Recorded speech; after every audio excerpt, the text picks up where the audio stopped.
لله رب العالمين والصلاة والسلام على رسوله الكريم أما بعد فأعوذ بالله من الشيطان الرجيم بسم الله الرحمن الرحيم وما كان لنبي أن يغل ومن يغل يأتي بما غل يوم القيامة ثم توفى كل نفس ما كسبت وهم لا يظلمون صدق الله العظيم. اللهم صل على محمد وعلى آل محمد كما صليت على إبراهيم وعلى آل إبراهيم إنك حميد مجيد. اللهم بارك على محمد وعلى آل محمد كما باركت على إبراهيم وعلى آل إبراهيم إنك حميد مجيد. رب زدني علما رب اشرح لي صدري ويسر لي أمري واحلل عقدة من لساني يفقهوا قولي.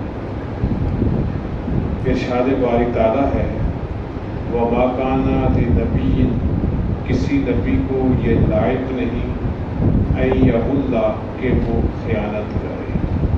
ومن یغل یأتی بما غل یوم القیامت، جو کوئی خیانت کرے گا اس چیز کو قیامت کے دن لائے گا جو خیانت کی تھی. ثم توفی کل نفس ما کسبت، پھر ہر کوئی پورا پالے گا جو اس نے کمایا تھا. وَهُمْ لَا يُظْلَمُونَ، اور وہ ظلم نہیں کیے جائیں گے. اس آیت مبارکہ کا پس منظر ہے ایک غزوے میں مال غنیمت میں ایک چادر کم تھی. مال غنیمت کیا ہوتا ہے؟ سورہ انفال میں اس کا تذکرہ ہو چکا ہے اور ہم سورہ انفال کی تفسیر بھی اپنے مقام پہ پڑھ چکے ہیں. جب مسلمان جہاد کرتے ہیں اور جنگ کے بعد جہاد کے بعد جو کفار کے ہاتھوں سے مال حاصل ہوتا ہے اس کو مال غنیمت کہتے ہیں.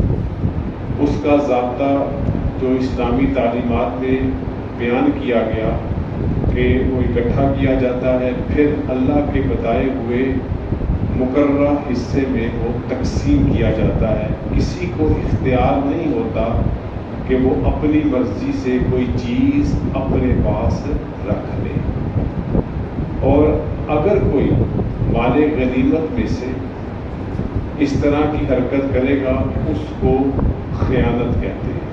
جیسے کہ یہاں پر بیان ہوا ان یغل کہ خیانت کرے. خیانت لفظ جو خود ہے ایک خیانت خاص مال غنیمت میں اس سے مراد ہے، اور عمومی طور پر بھی ہر خیانت کے لیے یہ لفظ استعمال ہوا ہے غلہ کا. بہرحال ایک غزوے میں ایک چادر کم تھی. منافقین نے موقع ملا ان کو، انہوں نے یہ واویلا کیا، پروپیگنڈا کیا کہ نبی کریم صلی اللہ علیہ وسلم نے وہ چادر اللہ تعالیٰ معاف فرمائے اپنے پاس رکھ. یہ منافقین کا پروپیگنڈا تھا. مومنین مخلصین اس حوالے سے صاف تھے، اگر رکھ بھی دیا تو کیا. آج ہمیں جو کچھ ملا ہے وہ حضور کائنات صلی اللہ علیہ وسلم کی ہی وجہ سے ملا. تو منافقین نے تو اس کا چرچا کیا منفی معنوں میں، اور مومنین مخلصین کے دلوں میں اگر اس طرح کی بات ہے انہوں نے کوئی خاص اس کو اہمیت نہیں دی. لیکن اللہ رب العزت کو یہ بات کسی طور پر بھی پسند نہیں آئی اور خوب ارشاد فرما دیا کہ کسی نبی کو یہ لائق نہیں کہ وہ خیانت کرے. انبیاء کرام اور حضور کائنات صلی اللہ علیہ وسلم خاتم النبیین، یہ تمام انبیاء کے بارے میں ہمارا عقیدہ ہے کہ وہ معصوم عن الخطا ہوتے ہیں، ہر طرح کی غلطیوں سے پاک صاف ستھرے نکھرے ہوئے.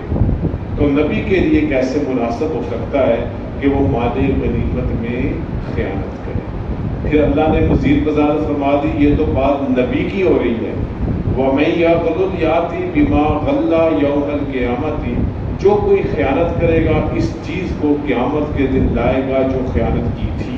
یعنی اس کو کہا جائے گا جو تم نے دنیا میں مال میں خیانت کی بے ایمانی کی، کسی کا مال ہتھیایا، کسی کے ساتھ فراڈ کیا، کسی کے ساتھ دھوکہ کیا، ذرا اس چیز کو آج حاضر کرو. تم نے دنیا میں جو خوب موج مستی کر لی، آج تمہیں اس مال خیانت کو حاضر کرنا پڑے گا. اور یہ انسان کی اس وقت بے بسی کا عالم ہوگا. کہاں سے لائے گا؟ وہاں پر تو کوئی ایسی چیز نہیں ہوگی. پھر اللہ رب العزت نے اس آیت کے اگلے سے فرمایا ثم توفی کل نفس ما کسبت، پھر ہر کوئی پورا پا دے گا جو اس نے کمایا. یعنی جو اس نے بے ایمانی، فراڈ، خیانت، اونچ نیچ کیا ہوگا، ہر ایک کو اس کا پورا بدلہ دیا جائے گا. وَهُمْ لَا يُظْلَمُونَ، اور وہ کسی طور پر اس کے ساتھ کوئی زیادتی، ظلم نہیں کیا جائے گا. ترمذی کی 2 احادیث ہیں. نبی کریم صلی اللہ علیہ وسلم کے ارشاد مبارک کا مفہوم ہے کہ جیسے بغیر طہارت کے نماز قبول نہیں ہوتی. اگر ہم نے وضو نہ کیا ہو، پاکی حاصل نہ کی ہو، بدن پاک نہ ہو، لباس پاک نہ ہو، طہارت نہ ہو، اگر غسل ہے تو غسل نہ کیا ہو، اگر بے وضو ہے تو وضو نہ کیا ہو، تو اس بندے کی بغیر طہارت کے نماز قبول نہیں ہوتی. اسی طرح خیانت کے مال سے اللہ کے ہاں صدقہ بھی قبول ہے.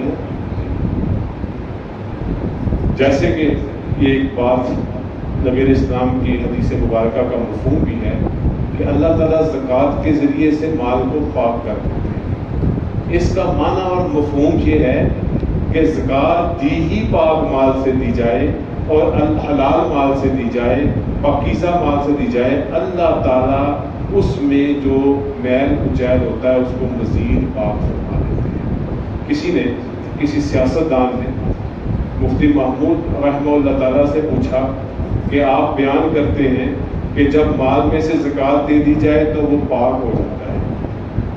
آپ ذرا مجھے یہ بتائیں کہ جس کی ہر طرح کی کمائی حرام کی ہو، حلال ہو ہی نہ، کیا وہ بھی زکوٰۃ یا اللہ کے راہ میں مال خرچ کرے گا پاک ہو جائے گا؟ مفتی محمود صاحب نے کہا بالکل پاک ہو جائے گا. اگر کوئی حرام اور بددیانتی اور فراڈ سے کمایا ہوا مال اللہ کی راہ میں وہ دیا ہے، وہ بھی پاک ہو جائے گا. وہ بڑا ایک دم ہوا کوئی ہمیں وہ آفر مل رہی ہے، کوئی ہمیں پیکج ملنے لگا ہے، تو کہا کیسے؟ کہا اس کے لیے ایک اضافی شرط ہے، وہ سارا کا سارا مال اللہ کی راہ میں دے گا. جب بچے گا ہی نہیں تو پھر کیا پاک ہو کیا ناپاک. تو لہٰذا اس حوالے سے کہ خیانت کے مال سے اللہ کے ہاں صدقہ بھی قبول نہیں ہوتا. ایک اور حدیث مبارکہ ترمذی میں ہے، حضرت ثوبان رضی اللہ تعالیٰ فرماتے ہیں نبی کریم صلی اللہ علیہ وسلم نے ارشاد فرمایا جس جسم سے روح نکل جائے وہ جنت میں داخل کیا جائے گا اہل ایمان میں سے، سوائے اس کے کہ اس کے اندر 3 کام نہ ہو. نمبر 1 وہ متکبر نہ ہو، نمبر 2 وہ خائن نہ ہو، نمبر 3 وہ مقروض نہ ہو. اگر یہ 3 کام اس کے اندر نہیں ہیں، اللہ تعالیٰ اس مومن مسلمان کو جنت میں ضرور داخل فرمائیں گے. کیوں؟ جو اس نے خیانت کی وہ بھگتے گا. جیسے ایک غزوے میں نبی کریم صلی اللہ علیہ وسلم کے غلام شہید ہوئے، غلام اس میں مارے گئے. لوگوں نے کہا مبارک ہو، اس نے شہادت پا لی. نبی علیہ السلام نے فرمایا ہرگز نہیں، کیونکہ اللہ کے نبی کو یہ بتلا دیا گیا تھا اس نے مال غنیمت میں خیانت کی. اور متکبر بھی داخل نہیں ہوگا، کیونکہ کبریائی بڑا پن صرف اللہ کی صفت ہے، کسی اور کی صفت اور خوبی نہیں ہے کہ وہ بڑا بن کے دکھائے. اللہ رب العزت کو تکبر بالکل بھی پسند نہیں ہے. قیامت کے دن اللہ رب العزت متکبرین کو چیونٹیوں کی شکل میں فرما دیں گے، ان کو کر دیں گے، اور ان کے لیے خاص جیل بولس ہوگی جس میں ان کو قید کیا جائے گا. اور خائن کی بات ہوگی. اور مقروض جس نے قرض لیا ہے اور وہ اس حال میں فوت ہو گیا، جیسے ایک دوسری حدیث مبارکہ ہے نبی علیہ السلام نے فرمایا شہید سے ہر چیز معاف کر دی جاتی ہے سوائے قرض. لہٰذا یہ مالی معاملات میں ہمیں بڑی احتیاط کرنی چاہیے. اور یہاں پہ اللہ رب العزت نے اسی بات کی طرف اشارہ فرمایا کہ ہر نفس کو اس کا پورا بدلہ ملے گا اس نے کیا. افمن اتبع رضوان اللہ آیا وہ شخص جو اللہ کی رضا کا تابع ہے، کمم باء بسخط من اللہ، کیا وہ اس کے برابر ہو سکتا ہے جو غضب الہی کا مستحق ہے؟ اب اللہ تعالیٰ دو لوگوں کا آپس میں تقابل فرما رہے ہیں، کمپیریزن فرما رہے ہیں۔ ایک وہ شخص جو اللہ کی رضا میں زندگی گزارنے والا ہے، اللہ کی اتباع میں زندگی گزارنے والا ہے، اللہ کے حکموں کا پابند ہے، اور دوسری طرف وہ شخص جو اللہ کی ناراضگی کو مول لینے والا ہے، اللہ کے غضب کا مستحق ہے۔ اللہ فرما رہے ہیں وہ دونوں کیسے برابر ہو سکتے ہیں؟ اللہ کی ناراضگی والا وَمَا جہنم، اور اس کا ٹھکانہ کیا ہے؟ جہنم ہے۔ جو اللہ کے غضب اور اللہ کے ناراضگی والے کام کرتا ہے، وَبِئْسَ الْمَصِيرُ، اور دوزخ بہت ہی بری جگہ ہے۔ ہم درجات عند اللہ، اللہ کے ہاں لوگوں کے مختلف درجے ہیں نیکی کے اعتبار سے، ہر ایک کے اللہ کے ہاں مختلف درجات ہیں۔ واللہ بصیر بما یعملون، اور اللہ خوب دیکھتا ہے جو وہ کچھ کرتے ہیں۔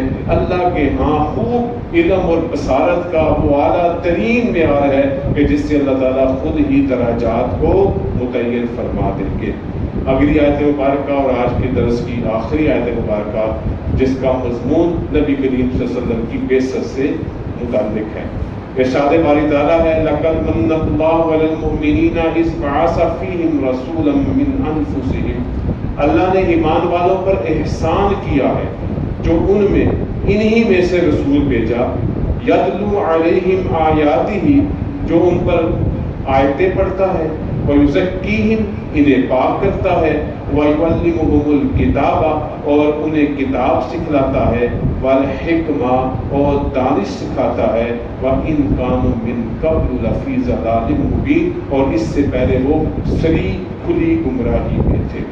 اس آیت مبارکہ میں اللہ تعالیٰ نبی کریم صلی اللہ علیہ وسلم کی بعثت کو ایک عظیم احسان بیان فرما رہے ہیں، احسان عظیم بیان فرما رہے ہیں۔ لفظ من کا مطلب ہے قطع کرنا، ختم کر دینا، اور اسی لیے مفسرین نے کہا من کا معنی ختم کرنا، قطع کرنا، اس لیے کہ کسی بندے کو ایسی نعمت دے دی جائے کہ اس کے بعد اس کو کسی نعمت کی ضرورت ہی نہ رہے۔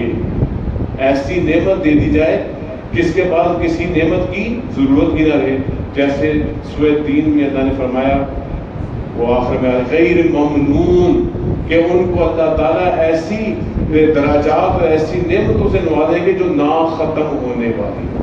تو نبی کریم صلی اللہ علیہ وسلم کی بعثت ایسی عظیم نعمت ہے، اس کے مقابلے میں کسی اور نعمت کی کوئی قیمت ہی نہیں ہے۔ امام ابو حنیفہ رحمہ اللہ تعالیٰ نے فرمایا اللہ تعالیٰ نے انسانیت پر دو بڑے احسانات کیے، ایک احسان نبی کریم صلی اللہ علیہ وسلم کی بعثت ہے، اور دوسرا احسان اللہ کے نبی صلی اللہ علیہ وسلم پہ اترنے والی کتاب قرآن مجید۔ یہ دو بڑے احسان ہیں، اور ان میں بڑا احسان اللہ کے نبی کی بعثت ہوئی تو قرآن آیا، تو لہٰذا اس کا درجہ پہلا۔ تو یہاں پر اللہ تعالیٰ نبی کریم صلی اللہ علیہ وسلم کی بعثت کو اہل ایمان پر ایک احسان بیان کر رہے ہیں، اور پھر ساتھ میں ہی یہ بیان کر رہے ہیں کہ اس نبی محترم صلی اللہ علیہ وسلم کے 4 عظیم کام ہیں۔ یتلو علیہم آیاتہ، پہلا کام کہ اس پر آیتیں پڑھتا ہے، قرآن مجید۔ جب نبی اسلام پر سورہ مبارکہ کوئی آیت مبارکہ آیات کا مجموعہ نازل ہوتا، آپ اللہ کے نبی صلی اللہ علیہ وسلم فوری طور پر صحابہ کرام کے سامنے اس کو تلاوت فرما دیتے، اور صحابہ کرام درجہ بدرجہ اپنے ذہن کے مطابق لکھنے والے لکھ لیتے، بعد میں یاد کر لیتے، اور سن کے یاد کرنے والے اس کو یاد کر لیتے۔ پہلا کام وَيُزَكِّيهِمْ، اور انہیں پاک کرتا ہے، تزکیہ نفس کرتا ہے۔ اس کا پہلا درجہ کیا ہے؟ ان کو ہر طرح کی شرک کی گندگی سے پاک کرتا ہے۔ جس طرح وہ شرک میں اٹے ہوئے تھے، وہ 360 بتوں کی پوجا کرتے تھے، ہر کام کے لیے، ہر ضرورت کے لیے انہوں نے مختلف بت منتخب کر رکھا تھا، ہر گھڑی کے لیے مختلف بت، ہر دن کے لیے مختلف بت منتخب کر رکھا تھا۔ تو نبی کریم صلی اللہ علیہ وسلم نے ان کا تزکیہ فرمایا سب سے پہلے شرک کی برائی سے، اور ان کے دلوں میں عقیدہ توحید کو بر دیا، یہ سب سے بڑا تزکیہ۔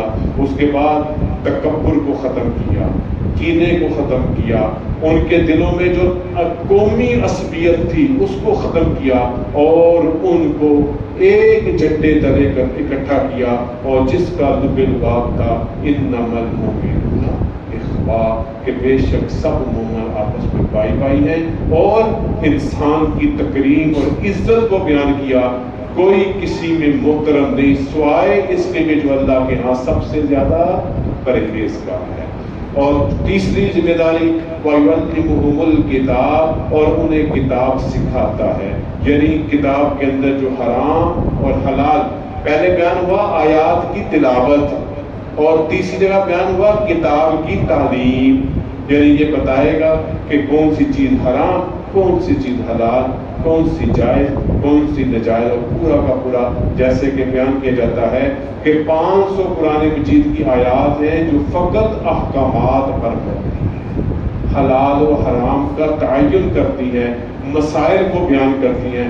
باقی آیات میں قصص ہیں، عبرتیں ہیں، آیات توحید ہیں۔ 500 آیات جو ہیں وہ خالص اللہ رب العزت نے احکامات کے متعلق نازل فرمائی، اور ان کی تعلیم، اور پھر فرمایا والحکمہ، اور ان کو دانش سکھاتا ہے، حکمت سکھاتا ہے، سمجھداری سکھاتا ہے۔ اور حکمت کیا ہے؟ یہ تو مومن کا گم شدہ متاع ہے، سامان ہے، اس کو جہاں سے ملے وہ حاصل کر لے۔ تو اس آیت مبارکہ میں اللہ رب العزت نے مومنین پر اللہ کے نبی صلی اللہ علیہ وآلہ وسلم کو بطور احسان کی بےثت کو بیان فرمایا، اور یقیناً اس سے بڑا کوئی اللہ کا احسان نہیں۔ اور پھر 4 نبی علیہ السلام کے فرائض بیان کیے، اور پھر فرمایا وَإِن كَانُوا مِن قَبْلُ لَفِي ضَلَالٍ مُبِينٍ، اس سے پہلے تم صریح گمراہی میں تھے۔ وہ حالات آپ حضرات نے علماء سے سنے، کتابوں میں پڑھے، وہ کس طرح شرک اور دیگر برائیوں میں برہنہ طواف بیت اللہ کا کرنا، بچیوں کی پیدائش پر ان کو زندہ درگور کر دینا، ظالم حکمرانوں کا اور ظالم معاشرے کا ہونا، اور حقوق کا ملیا میٹ ہونا، اور سب سے بڑی گمراہی کیا تھی؟ اللہ کے ساتھ کسی کو شریک ٹھہرانا۔ اللہ رب العزت نے نبی محترم صلی اللہ علیہ وسلم کو انسانیت کے لیے گمراہی سے نکالنے کا ایک ذریعہ بنایا، جو اس آیت مبارکہ میں اللہ نے بیان کیا۔ اللہ تعالیٰ قرآن مجید پڑھنے، سمجھنے اور سب سے بڑھ کر اس پہ عمل کی توفیق نصیب فرمائے۔ وآخر دعوانا الحمدللہ رب العالمین، الحمدللہ رب العالمین، والصلاۃ والسلام علی رسول اللہ۔ ربنا آتنا فی الدنیا حسنۃ وفی الآخرۃ حسنۃ اللهم إنا نسألك العفو والعافية في الدين والدنيا، اللهم إنا نسألك الجنة ونعوذ بك من عذاب القبر، ونعوذ بك من فتنة الدجال، ونعوذ بك من فتنة المحيا والممات، وصلى الله تعالى على خير خلقه محمد وعلى آله وصحبه برحمته